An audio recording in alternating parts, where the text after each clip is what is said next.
This is Newsroom. Hello and welcome from Johannesburg here in South Africa. I'm Evan Jensen. A special Ramadan Mubarak to all our Muslim viewers around the continent, the holiest month ahead. Don't forget the show is live, broadcast from our studios here in Auckland Park. We also stream live on YouTube, where the whole show is always available on demand on our YouTube channel. Now today, we look at the UN's latest report on refugees that's launched today. More people at risk than ever. We'll look at the likelihood of the MERS virus hitting African shores and then how we tackle this problem if it arises. We continue Youth Month celebrations and a bit later talk to Buti Manamela, the Deputy Minister in the Presidency tasked with chairing the Youth Working Group. We'll close with a look at innovation on the African continent. But first, today's news from Manindo Mal.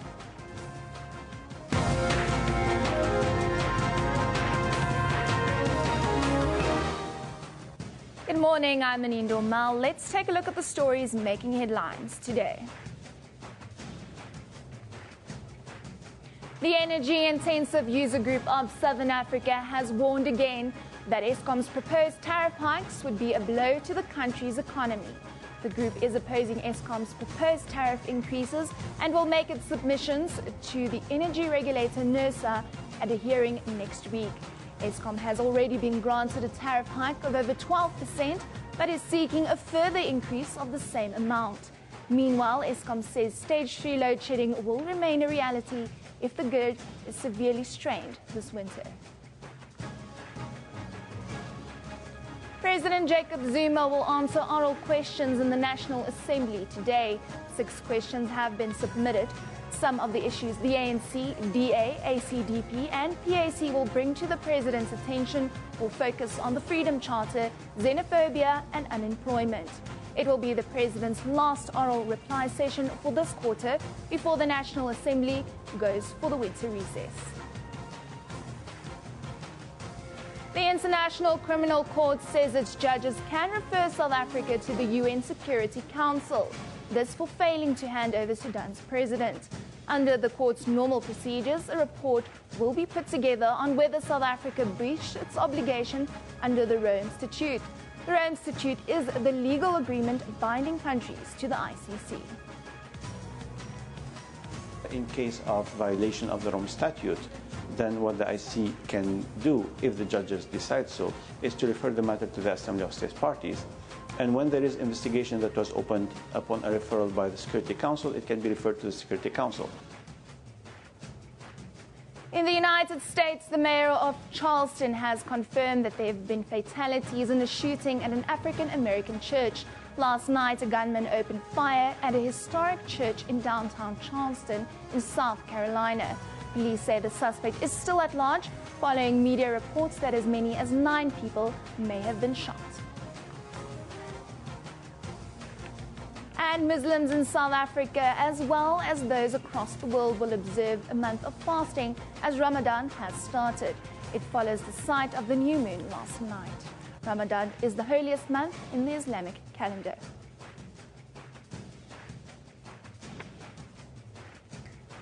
Well, remember, you can find all of those stories on our Newsroom Facebook page. Just search for Newsroom. You can also follow us on Twitter at SABC Newsroom. Evan, back to you. Thank you very much. Today, the United Nations Council for Refugees released their annual Global Trends report that indicates that global displacement is at its highest ever levels recorded.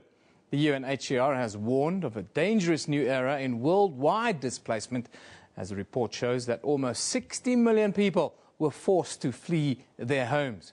A worldwide increase in displacement from wars, conflict and persecution is at the highest levels, and the situation is accelerating at a fast pace. The increase since 2013 was the highest ever seen in a single year, and in 2014 alone, 13.9 million people became newly displaced, 4 times the number in 2010. Now, joining us from our Pretoria studio is the United Nations Council for Refugees Senior Regional External Relations Officer, Tina Gailey. Very good morning, Tina. Thank you once again for joining us. Good morning, and I just want to mention that we're the United Nations High Commissioner for Refugees. Thank you very much for clearing that up for us. The disturbing fact is this massive increase in displaced people, not just on the continent, but globally. What is driving this increase, Tina? Well, the main factor driving this increase is, of course, the increasing conflicts. The highest number of refugees comes from Syria. There's also displacement from Iraq and Yemen in the Middle East. In Africa, we've seen, of course, increases in displacement from South Sudan, Somalia, and the DRC. And of course, this year we had all these newly fleeing refugees from Burundi. So we've seen these new conflicts, and then we've also seen that many of the protracted situations have not, I mean, there hasn't been any improvement in conflict areas that have been going on for a long time. So therefore, we see this big increase. What's the next step in attending with refugees as we see the numbers increasing? Well, I mean, I think there needs to be a bigger investment in peace processes. The international community needs to step up and really try to do all it can to try to end these conflicts around the world. But of course, all these people that are being forced to flee, they also need humanitarian assistance and access to protection. And we've seen that many countries have been, it's been increasingly difficult for people to access protection in countries outside their own. So that's a concern. And then we also need, funding to be able to assist these people once they arrive in safe countries. In the last 5 years, it says 15 conflicts taken place, causing the displacement of millions. Conflict management. Can we do any better than what we're doing at the moment?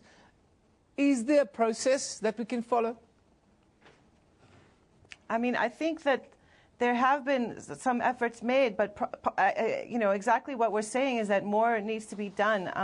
Behind all these numbers that we've been talking about are men, women, and children, people who want the same things that we all do. They want to have a safe place to live, to be able to earn a living, and to be able to, send their children to school. And it's really a concern that so many of them are faced with danger and have to live their lives. They're extraordinary. They're ordinary people living in extraordinary times. And I think that, we really have to, as a global community, do all that we can to try and help them. Do we want to? We see the Pope's pronouncements a little bit earlier this week around displaced people. We see Italy speaking to France and Spain about helping with the problem. And we see riots at borders between police and displaced people. How do we manage this? No, I mean, that is actually the problem. We see it all around the world. Increasing xenophobia, people saying that they don't have enough room in their countries to receive new people. And, the interesting thing is that, just before World War II, when there were many Jewish refugees fleeing their countries, European countries said that they couldn't take the people in. And then a few years later, they were also victims of war and conflict when it spread to their countries. So I think people need to understand, governments need to understand that there's an obligation to protect and assist and receive people, and that anybody can become a refugee. You may be safe today, but tomorrow it could happen to you. And how would you want to be treated if you were forced to flee? Talk to us about the scenario in Africa. We've seen issues here in South Africa in recent times. Are we doing a little bit better, or is there a shortage of resources or resources being allocated to deal with this problem? Well, definitely the needs are far greater than the resources that we have. We've seen a number of new conflicts on the continent erupt with South Sudan, Burundi, and a lot of internally displaced people in Nigeria and Central African Republic. So definitely we need more resources to be able to assist these people. Concerning South Africa, of course, we had the recent xenophobia outbreak, which was a huge concern. And I do want to say that what we saw, the response from the government was quite strong, but we want to see that continue because we know that it's still simmering underneath the surface, and we think that there continues to be all the efforts made to promote social cohesion and try to help people to live together peacefully so that we do not see another outbreak of xenophobic violence. Yeah, thank you. What about children? I want to conclude by talking about children, because more than half of the refugees or the people at risk are children. How does this affect things like Millennium Development Goals? Yeah, I mean, it's right. More than half of the people displaced are children. And I mean, some of the images coming out of Turkey with the families trying to flee through the fence and, you know, trying to stay together, it's definitely a challenge. But, you know, if you talk to refugees, you know, once they're in a safe place and you ask them to describe themselves, they wouldn't necessarily say that they're a refugee. They would first say that they were a student, or they like to play football, or, you know, and that's the thing we try and focus with the kids, is try to normalize the things as much as possible, make sure that they can go to school, and that they're able to have safe areas to play so that they can actually start to rebuild their lives. But there's no doubt that when there's children displaced, it impacts on the Millennium Development Goals. Tina, thank you for joining us today and discussing this report that's just been released. Tina Gailey, of course, the United Nations Council for Refugees, released the report, well, early this morning. It was embargoed until 5 o'clock this morning, actually, talking about record numbers of displaced people around the world. The number is increasing. 13.9 million newly displaced this year, 4 times the number of 5 years ago in 2015. Now, another concern, of course, something that has a lot of us concerned, is the outbreak of Middle East respiratory syndrome, MERS, as it's become known now. It's claimed many lives now in South Korea. The first MERS fatality was recorded in June 2012 in Saudi Arabia. According to the World Health Organization, at least 449 people have now died from the virus. Let's take a look at some of your views on the issue a little bit later. We're going to get an update from the Centre of Communicable Diseases here in South Africa about our preparedness and what we should be doing and why we should not be hysterical maybe about this. First, Jung Min says, beware of the disease MERS. Please, you worked hard, but do not hurt yourself. Okay, bye. Thank you. Cool FM Radio Spain says, the Spanish invented vaccine against the MERS respiratory virus could be ready for use as early as next year, developed at a Madrid laboratory. That's cool, isn't it? Cool FM Radio Spain. CK says, the please visit Korea video at the Dodgers game mentioned culture and food, but conveniently left out MERS. Wouldn't you if you made a please visit Korea video? Joshua says, Gwangju games will go ahead despite MERS outbreak, says Fisu. Of course, South Korea, always willing to have fantastic festivals and events. A very colourful country. Games to go ahead despite the MERS outbreak, says Fisu. Of course, a little bit later in our show, there you have the Asian correspondent. We missed it. A little bit later in the show, we'll get the Centre of Communicable Diseases here in South Africa to tell us or give us their prognosis of what we should do and can do in Africa and the rest of the and South Africa with regards to MERS. Asian correspondent says South Korea MERS outbreak, 23 confirmed dead, more than 100 infected. Yes, it is spreading. It's spreading fast. How does it spread? We'll try and demystify that a little bit later. Let's look at the tweet of the day now. It comes from the Chicago Tribune. Caption, shooting at the Charleston church leaves 9 dead. Unconfirmed at this time. We'll try and confirm a number for you a little bit later. Whether 9 are dead or 9 have been shot is still to be confirmed. Now look at the front pages from around the globe. We start in the USA. The USA Today reports that 9 people have died in shooting at a historic black church in Charleston. Unconfirmed, I tell you, in what is believed to be a hate crime. My word. Moving to Israel, the Jerusalem Post. The missile siren sounded in Israel's Golan Heights just before noon yesterday amid the reported launching of an offensive by an alliance of Syrian rebels against Syria military bases in the Quneitra province, just across the border there.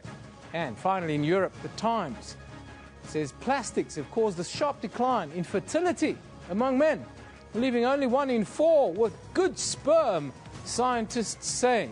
1 in 4 with good sperm? What do you think of that? Send us your tweet at SABC Newsroom.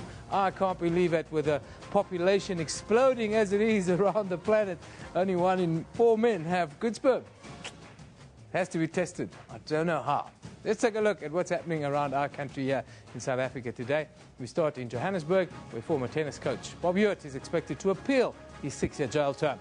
This after the North Gauteng High Court sentenced Hewitt to 6 years for 2 counts of rape and 1 of assault.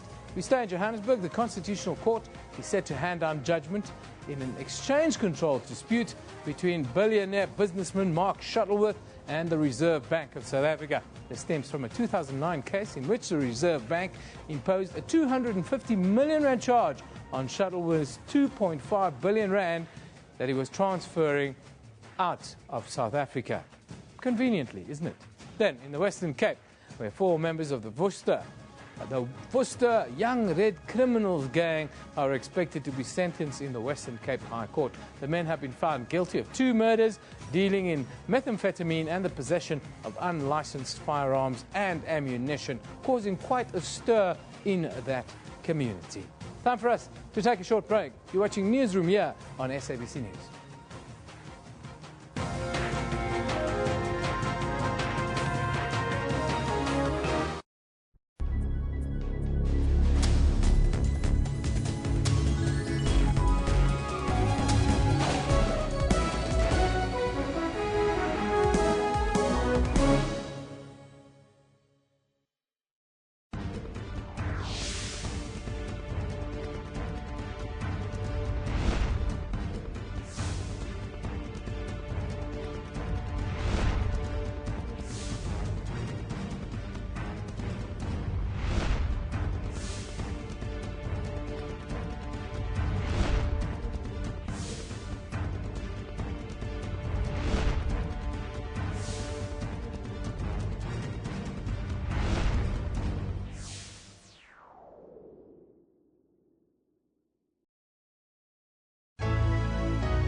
Welcome back. This is Newsroom now. June is known as Youth Month here in South Africa, with a specific focus on the public holiday of June 16. During this time, we honour the students who lost their lives during the 16 June 1976 Soweto uprising. These students were not only fighting for a better education system, but for a prosperous future for all young people. However, young South Africans today still face challenges, those of unemployment, drug abuse, poor skills, and limited access to healthcare. Now, as an attempt to fight against these challenges, earlier this year, the presidency, led by the Deputy Minister, Mr. Buti Manamela, presented the 2020 National Youth Policy. Also recently, President Jacob Zuma launched the Youth Working Group that will work within the framework of the National Youth Policy to accelerate youth development in South Africa. Now, to give us the broad points, we have the Deputy Minister himself in our parliamentary studio. Very good morning to you, Mr. Manamela. Thank you for joining us. Thank you very much for having me here. Good morning to you. It must be a big month for you, lots of engagements, I'm sure, lots of conversation, but tell us about your work with the Youth Working Group and then how you've seen things develop since you've started this process. As a result of massive consultation, the President appointed the task team of 17 deputy ministers to coordinate the work of the Presidential Youth Working Group, and also more than 20 youth organizations were invited to form part of the working group. The aim is to ensure that we develop a strategy of implementation and get the President to listen to young people directly on what they think will work in relation to taking further youth development forward. And I think a lot of interesting things came out. A lot of targets were set. I mean, we agreed that in the next 24 months, we have to target all young people who are not in an education institution or training institution into a national youth service. We're hoping that we will meet the target of 1 million. Yesterday, we were launching a mentorship program for entrepreneurship, which we also hope will get young people excited about getting into business, being innovative, and also helping to grow the economy.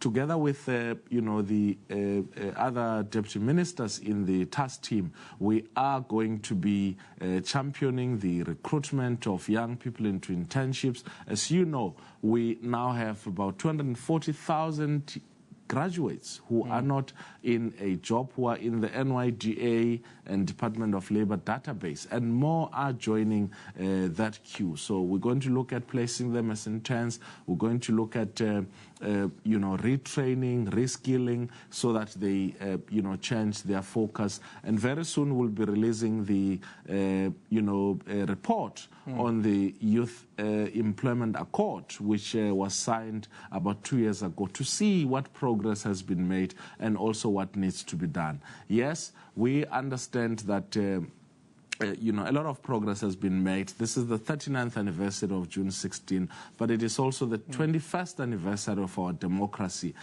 Progress has been made, but we think that the challenges are still there, and young people are quite hopeful that with this sort of determination, and especially with the president placing youth development in his office, we think that we will be steering the ship in the right direction.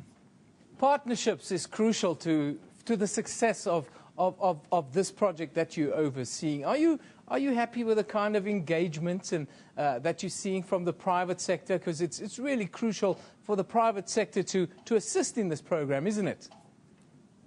Most definitely. Look, there seemed to be this idea that if there is some form of political revolt in our country, the target would be government, precisely because of the narrative that has been established. With most of the problems, if there are retrenchments in some gold mine, people would want to blame government. Those are the type of things that we've been looking at. But we are reaching out to government. For instance, this platform I was talking about, this mentorship program that we launched with the Mara Foundation and the NYDA, is in partnership with the private sector in the telecom industry, the banking industry, and we will be looking at more people within the private sector, leaders in the private sector, to work with young people.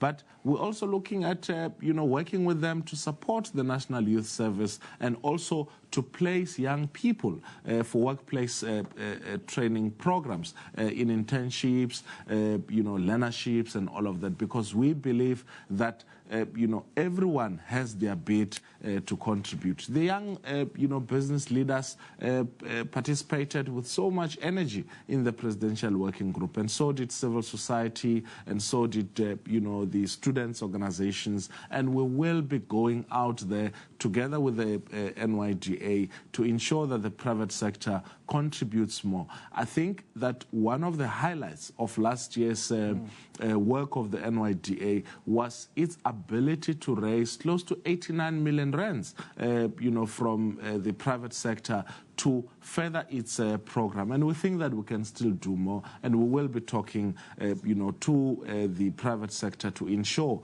that they too contribute more in youth development programs. I'm sure you've heard the phrase youth unemployment too many times in the last year. Just your views on that issue, and then tell us the NYP 2020. You happy that you're on track? Look, 1 in 3 young people are unemployed, and that's big. But we think the solution is not only to create jobs, but to support youth entrepreneurship. And that's why, the big drive is to, raise the appetite of young people towards starting their small businesses. Unfortunately, it's not going to be easy. Young people will have to take risks. They will have to, take responsibility of people that they'll be employing. They'll have to take responsibility of testing whatever product that they put into the market. But we guarantee them their support. We guarantee them, that there would be an environment within which all of those can grow. Last year, about 1,043 young people were supported by the NYDA as small businesses, which yielded about 4,000 plus jobs. And we think that, more can actually be done if we get more young people focused into, not only being people who look for jobs, but also people who want to hire other young people into their jobs. Entrepreneurship is one of the solutions which we can resolve poverty, unemployment, and inequality. Moving forward, the big other thing which we had, interestingly, was young people are saying we have policies, but will this one be implemented? And, we cracked our heads. What we've decided we're going to do is we're going to use the monitoring and evaluation department to ensure that they plug all the targets that have been set in the National Youth Policy 2020 into the country's program, which is the medium-term strategy framework. This means that every quarter we will be, putting together a report that says, in terms of youth policy, this is what this cluster of government has done, or the state-owned enterprise, and giving that report to the president. Since the president has placed this in his office, he would want to see progress and action, and also the presidential working group and parliament would want to see us moving in terms of implementing youth development. So it's no longer the responsibility of the NYDA, it is the responsibility of the whole of government to ensure that we change the lives of millions of young people. I thank you for joining us today. That is the Deputy Minister in the Presidency, the man who's got the toughest job, looking after the future of our country. Yes, that is the National Youth Policy 2020. That's the work of Mr. Budi Manamela, sitting within the Presidency. It's been prioritised. Now, African youth across the continent have now for the first time become part and parcel of the month-long celebrations and commemorations of Youth Month activities in South Africa. Corruption Watch launched a Pan-African writing competition, My Corruption-Free Africa, to hear stories and experience of youth from around the continent and to highlight the extent to which corruption threatens to rob young people of their future. Corruption Watch also partnered with dynamic youth content agency Liberty Africa for its hashtag VIP Youth Fest in Braamfontein here in Johannesburg that's been running since the 16th. It ends today. Visitors to the festival had the opportunity to take Corruption Watch's bribe detector test as part of an ongoing Twitter campaign to come clean. That's the hashtag, and a continuation of hashtag My Hands Are Clean campaign. Now, the head of stakeholders and campaigns at Corruption Watch, Mr. Lucky Ronald Menwe, joins us in studio today. Very good morning to you, sir. Thank you for joining us. Thank you very much. A very interesting concept, My Corruption-Free Africa. Tell us about the campaign itself, and then what do you hope to achieve with it? Well, the youth campaign is themed My Hands Are Clean, which is the theme that actually was fed to us by the young people. We engage young people since March 2014 on how can young people actually participate in the fight against corruption in the country. Because when you look around, in most cases, issues of corruption are being debated in boardrooms, in seminars, in conferences. Young people never really had a platform to also participate in issues of corruption, on how to come with solutions to fight corruption, and they're directly affected by corruption. So we decided to engage with them, and they came up with several ideas, and we implemented the activities that they recommended to us, and one of them was the actual writing competition. Now, what came out of the writing competition itself? What are young people saying? What are the challenges that they face with regard to corruption in Africa? Well, first and foremost, young people in South Africa would tell us that they go to universities to get better education so they can secure employment opportunities. But once they get qualified, they have to bribe to secure the very same employment opportunities, and we know that employment is a big issue in our country. So we find that in the private sector and the public sector, we still find those officials who solicit bribes from young people to secure employment opportunities. They're telling us that in most cases, for them to secure employment opportunities, they have to get a driver's license. And we know what happens at our testing stations. For one to get a driver's license, you have to bribe an official. If you don't have that amount of 6,000 rand at the most, it means that you are not going to be able to secure employment, so that which means you cannot build a better future for yourself. From the writing competition itself, it was very interesting that the winner is from Cameroon.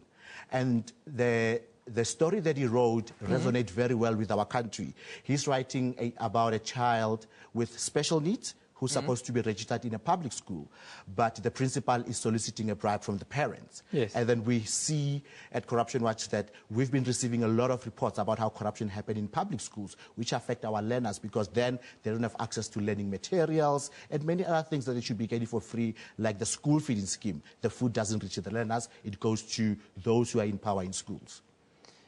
Now, the thing that stood out for me here in the whole scenario is this bribe detector test. Tell me about the bribe detector test. I'm very interested. I might want to take that. Well, that is a very interesting idea that we came up with. Remember, we are dealing with young people here. They said to us, stop putting us in community halls and start talking to us because sometimes we don't hear what you're saying. Find creative ways of engaging us. And then creative ways of engaging young people is the very same writing competitions. We did a song with Fiesta Black on corruption. We work with Funza to write fictional stories on issues affecting young people. And the bribe detector test is just an extension of My Hands Are Clean, just to engage young people, because this is more like our dimension of change here is focusing on behavior change, to say what is the consequences of lying, because that's how it begins. I mean, young children in primary schools would tell me that we actually bribed the security officer to go outside the school premises to purchase sweets. And so we're engaging young people on this, just asking them very simple questions. Have you ever paid a bribe? Have you paid a bribe to access a driver's license or an identity document? Will you be doing that? But the idea is just to expose them to that. When you tell lies, this is what might happen. The bribe detector test, actually, it's a conversation that you want to have on an ongoing period with young people, so that we can mount a proper youth campaign where we try to change the behavior of the young people in the country. Now, in conclusion, it's fantastic in theory.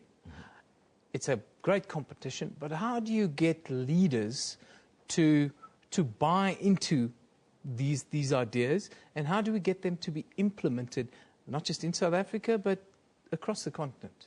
It's quite a tricky situation. I think as a fairly new organization, part of what we do is try to do a whole stakeholder mapping process. When we embark on campaigns, we identify strategically government departments, the private sector, other civil society organizations that we can work with. I will tell you that at the beginning, when we started as Corruption Watch, doors were slammed on our faces when we knocked at from different government departments. But lately, we're receiving a lot of invitations from government to actually advise them on how to roll out their anti-corruption frameworks. So, yes, we still see a lot of politically connected people and people who occupy positions of power not being punished for engaging in corrupt activities, which is a drawback for us. But where we see a success, we celebrate it and we share it with young people to say, this is the kind of South Africa we want to live in. It's a global problem, not just a South African problem as it's often tried to be painted in mainstream. It's a global problem, and it's all our responsibility to stand up and take action against it. I thank you for joining us. Thank you very much. That is Lucky Menwe, who's the head of stakeholder and campaigns at Corruption Watch. We're talking about this competition, a Pan-African writing competition that they've been running, to deal with young people and the issues or the problems that they face with corruption all over the continent. Now, of course, many African households will today mark the beginning of Ramadan, a month of sunrise to sunset fasting for nearly 1.6 billion Muslims across the world. Let's take a look at what some of you have been saying about Ramadan, the kind of wishes that's been going on. Iman Alman says, wishing everyone a peaceful and blessed Ramadan 2015. Mahira Sheikh says, Ramadan Mubarak. May this month bring peace and prosperity for everyone. Simaya Paruk says, the best time to form good habits and get rid of bad ones, Ramadan. That's right, Ramadan 2015 starts today, first day. Muhammad Vidut says, sleep less, pray more. Welcome to Ramadan. Dave says, stay strong, brothers, and keep the faith. Ramadan 2015. Special word to my brothers on this day and some other family members. Let's stick to the timelines. Tweet of the day today comes from Danya Sanpia saying, Ya Allah, please allow this month to be a means of healing. Please allow it to be a month of detoxing, refocusing and rejuvenating. Hashtag Ramadan 2015. Now let's take a look at what's happening on Newsroom's Facebook page. There you get all the latest, all the time. Democratic Alliance leader Musi Mamani says National Assembly Speaker Balaga Mbete has agreed to allow the saga around Sudanese President Omar al-Bashir to be urgently debated next week. That remains to be seen. It's before the courts. And the energy-intensive user group of Southern Africa has warned that a second double-digit increase in electricity tariffs will make it difficult for South African businesses to compete internationally. And finally, FIFA President Sepp Blatter and its Secretary General Jerome Volk have both hired high-powered United States lawyers to represent them as the corruption probe Royal Soccer's global governing body. We're still celebrating Youth Month here in South Africa. Young people continue to face challenges such as unemployment and a range of other social ills, including drugs. Let's take a look at what these young people, or some of these young people, have to say. To me, Youth Day, the significance that it has for the rest of Africa is especially being a nation, or a nation of people who've been oppressed for so long. So for me, it really feels as though it was that redemption to show that we are able to do something on our own. We are able to break free from the norm and not accept what the norm is, but to move past that and say, okay, we are people of significance. So I think it was a really inspiring thing where in Africa we've always struggled with, the colonization and all that kind of stuff. But I think with June 16, seeing young people, and not just adults, but young people as well, stand up against it and say, okay, this is not right. We actually deserve better because we are worth much more than this.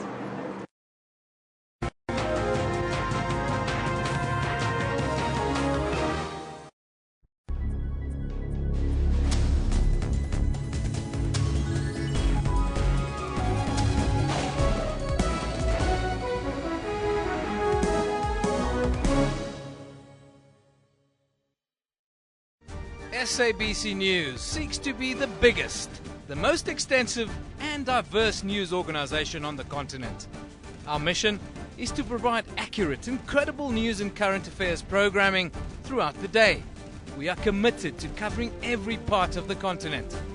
We reflect the world to Africa and Africa to the world. SABC News, Africa's news leader. Now available throughout the continent.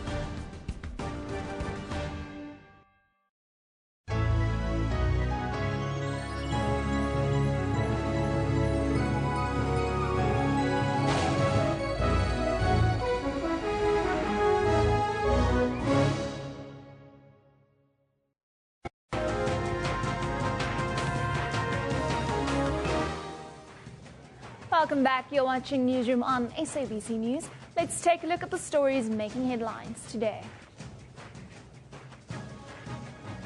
The energy-intensive user group of Southern Africa has again warned that Eskom's proposed tariff hikes would be a blow to the country's economy. The group is opposing Eskom's proposed tariff increases and will make its submissions to the energy regulator NERSA at a hearing next week. Eskom has already been granted a tariff hike of over 12%, but is seeking a further increase of the same amount. President Jacob Zuma will answer oral questions in the National Assembly today. Some of the issues the ANC, DA, ACDP and PAC will bring to the President's attention will focus on the Freedom Charter, xenophobia and unemployment. And in the United States, authorities are still searching for a gunman who walked into a historic African-American church in Charleston in South Carolina and shot dead 9 people. The suspect is described as a white male in his 20s. Well, remember, you can follow all of those stories on our Newsroom Facebook page. Just search for Newsroom. You can also follow us on Twitter at SABC Newsroom. Eben, over to you. Thanks, Annie. Now, all eyes will be on the University of Johannesburg's energy movement today. A solar-powered car designed by students is to make a grueling journey across 3 southern African countries. The car, dubbed Ilanga 2, will travel about 400 kilometers a day. The 12-day solar drive will start in the Northern Cape, go through Namibia, and will end in Gaborone in Botswana. Now, it's part of a research initiative to find alternative energy solutions. Njanji Chauke is there. The car is about to leave. A very good morning to you, Njanji. Are you with us? Yes, good morning, Eben. There's excitement here outside the solar lab of the University of Johannesburg. As you can see, right behind us is the Ilanga 2, this car that we've all been waiting for. It's been fully kitted with the solar panel. We saw the engineers working through the night to ensure that this journey goes without any glitches. They're about to embark on this journey through 3 southern African countries. The journey will start in the Northern Cape. They will then head off to Namibia before they finally get into Botswana, Gaborone. The journey will take them about 12 days. Well, this is a project all about promoting green technologies, but also to promote issues of technology. As you know, that it's very important that as a country we reduce our carbon footprint. But to tell us a bit more about the project is Nicholas Harvey, one of the project managers here. Finally, a great moment for you.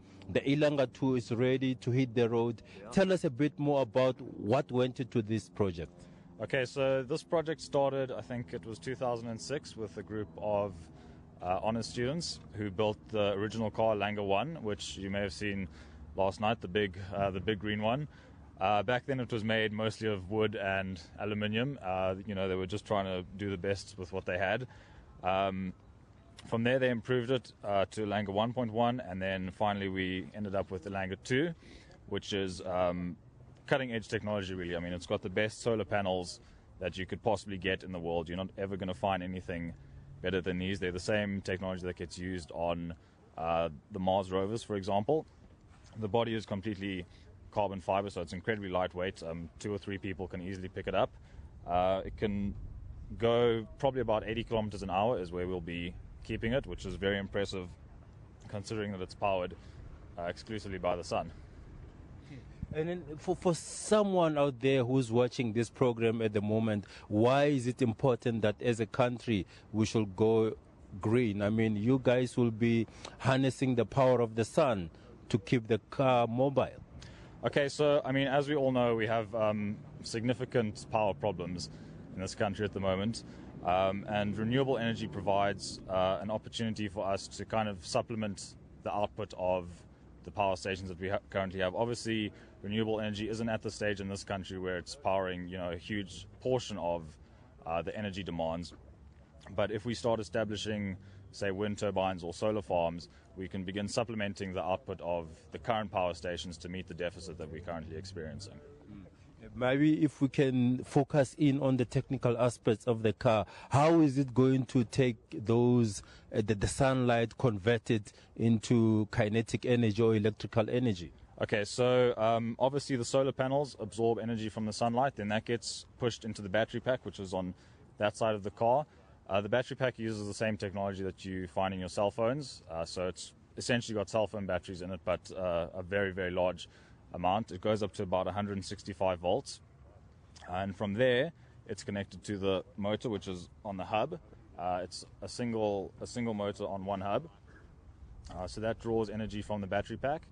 The motor can go about 2 kilowatts or so, and the panels can provide about 1 kilowatt. So what you have is energy going into the battery pack and the motor drawing energy out of the battery pack, and that's, in layman's terms, how it functions. Yeah. And just finally, we know that you'll be interacting with some of the communities along the route. What will be your key message out there? So what we're doing is this venture is an opportunity for us to both test the car which we've built in preparation for some of the upcoming races, but also to promote this technology that we've incorporated into this car. So we will be stopping at a number of places along the way. Between testing the car, we'll be giving public lectures, just telling people about renewable energy, because it's not something, especially in South Africa, that people get a lot of information about.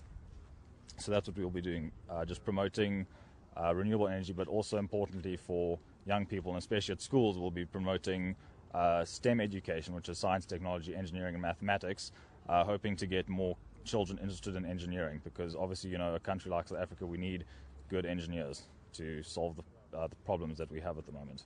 Okay, thanks very much. There you have it from Nicholas Harvey, one of the project managers of the Ilanga 2, that solar-powered car that will be hitting the road in just a few minutes. What we know is that it's also important, the role that these students from the University of Johannesburg are playing, their contribution towards green technologies, because we know in November and December, policymakers will be meeting in Paris, in France, at the COP21 meeting, that UN climate change conference. So this is their little contribution, really, as you had yesterday. Yeah. The ESCOM acting CEO speaking about the problems that are facing South Africa in terms of energy. So we need to be tapping more into our green technologies that we have in the country. Yeah, Ben, that's all we have. They'll be going through to the Northern Cape. They'll be going to Namibia and then end up their journey in Botswana in about 12 days.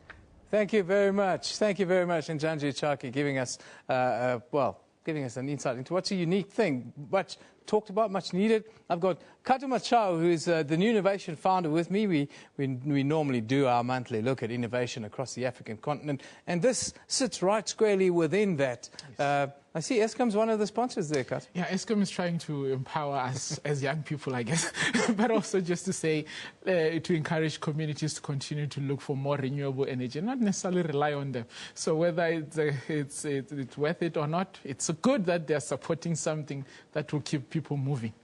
And this car runs on less power than it takes to power a kettle. Yes. And it does a top speed of 130 kilometers an hour, which is quite impressive. It's amazing. It's amazing. It's the same type of news that we've been trying to preach, to say Africa has got so much resources, we need to tap onto that. Not only to power cars, but also to change the public transportation system and say, let us bring in your biofuel kind of buses, your taxis that are working on biofuel, and solar panel powered vehicle taxis, for that matter, so that we can also try and reduce the carbon emissions that Njanji was talking about, and also try and see if we can develop new industries, because the solar panel industry that is coming up in South Africa is very important. So a solar powered taxi, how long are we away from a solar powered taxi? You see, the good thing is that if you create a solar panel powered taxi, then solar powered panels are now readily available on the street. So when you put it on top of your roof,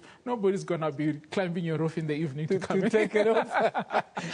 So while we're on the subject of solar power, I want to take it away from this. I see there's also a fantastic innovation on your website where we talk about the solar-powered hearing aid that's being made available now. It's an African product, isn't it? It was created in Botswana. This young lady in Botswana, they've created a solar-powered hearing earpiece for the deaf, those that have a disability of hearing or hearing impaired. So that solar panel power hearing aid, you can charge for about 2 hours, and it can last for about 24 hours beyond that. That's amazing. That's amazing, because the current one, you only need to you need to change batteries quite often. It changes the game, really, for people living in rural areas and the like. It does, because as they are moving up and down, it can be charged on the go.